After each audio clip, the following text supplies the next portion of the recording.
Hey everybody, John here, Old Hickory Forge. Today we're going to make us a bushcraft knife out of this old discarded sawmill blade, so stick around.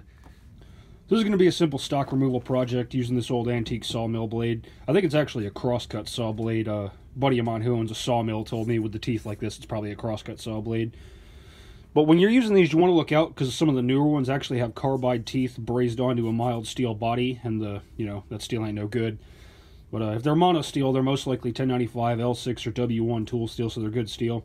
But I got my profile marked out. I'm going for about a 4.5 inch handle, about a 5 inch blade, going to be a small knife. So I'm just going to go through with a disc cutter, get this thing cut out as best I can.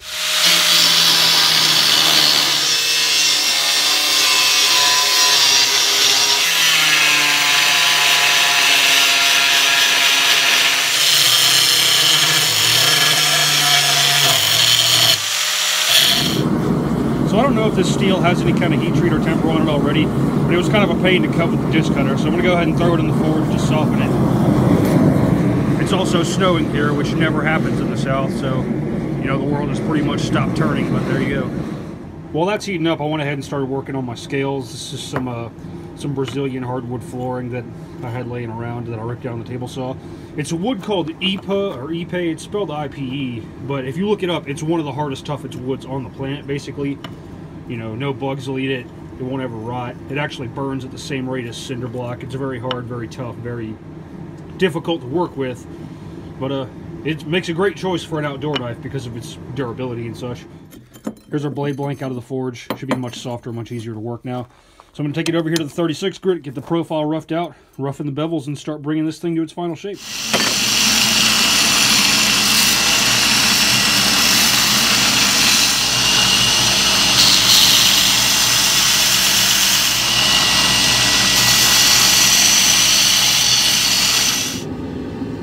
She's looking pretty good. And a little while to go.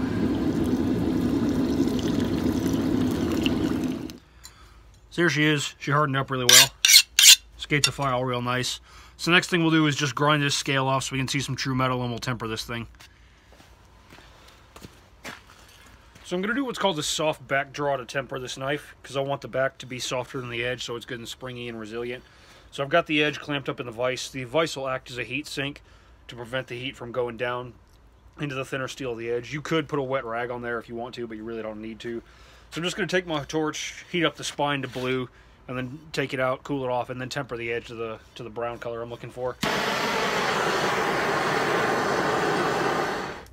So see what I mean? We got blue back here on the spine, and the vise stopped the heat from creeping into the edge. So now I'll temper the edge to a light straw, and this thing will be ready to go. So to assemble the handle of this knife, I'm going to be using what are called loveless bolts, because they're the strongest way out there to fasten scales to a knife. Basically, the way they work is you have your pinholes drilled in your tang. These are what's going to accept the bolts themselves.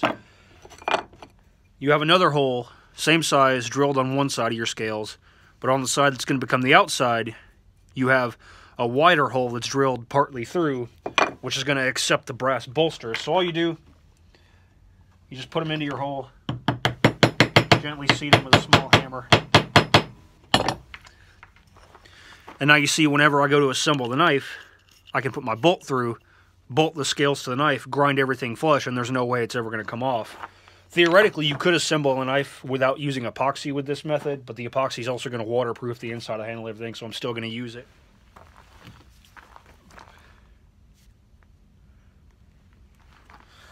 Get our epoxy mixed up. This stuff doesn't want to run because it's really cold. Now all I got to do is tighten up these bolts. And there you go. Loveless bolts. No messing with clamps or nothing. So we'll let that set and we'll start shaping out this handle.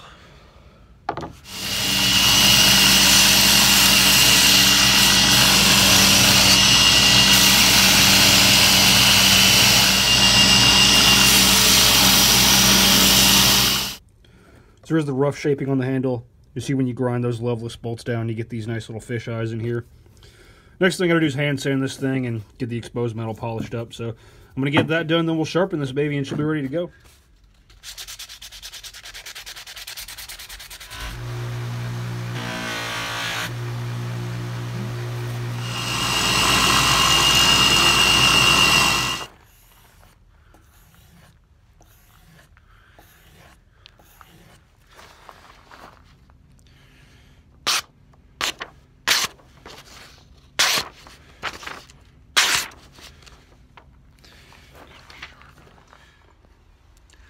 So here she is all done. Fisheye bolts came out really nice. Wood polished up really good. Blade looks good. Quick fun little demonstration. This is just a piece of fat wood I had in my hiking pack. You can make some really fine little shavings.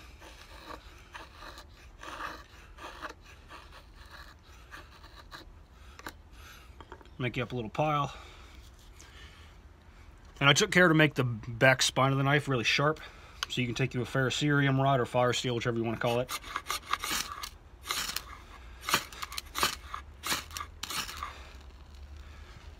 And there you go.